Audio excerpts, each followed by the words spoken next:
sans céréales. Dans sa cuisine baignée de lumière, Clara remplit fièrement le bol de son chien. Sur le sac de nourriture, on peut lire en lettres capitales « sans céréales ». Elle sourit, convaincue d'offrir à son compagnon un repas totalement dépourvu de glucides, pensant faire le meilleur choix pour sa santé.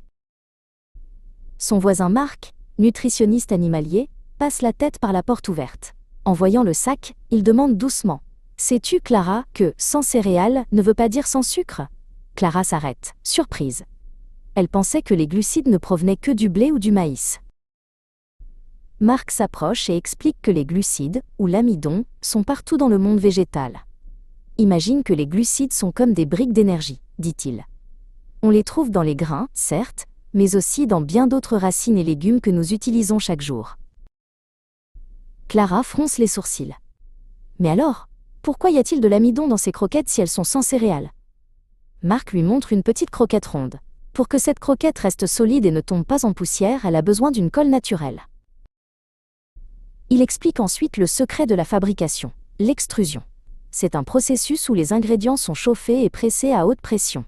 Pour que la forme finale tienne et soit croustillante, l'amidon est indispensable. C'est le liant qui permet à la recette de durcir. Marc prend une pomme de terre et un pois chiche dans le panier à légumes. Comme le fabricant ne peut pas utiliser de blé ou de maïs, il doit trouver son liant ailleurs. Sans amidon, la machine ne produirait qu'une purée informe, pas des croquettes. Regarde la liste des ingrédients, Clara, suggère Marc. Si tu ne vois pas de riz ou d'orge, tu trouveras souvent de la pomme de terre, des pois, des lentilles ou de la patate douce. Clara réalise alors que ces ingrédients sont également très riches en amidon. Marc poursuit. Remplacer le maïs par de la pomme de terre, c'est un peu comme changer la couleur de la colle. La source change, mais la quantité de glucides reste souvent la même. On remplace une source d'amidon par une autre, tout simplement.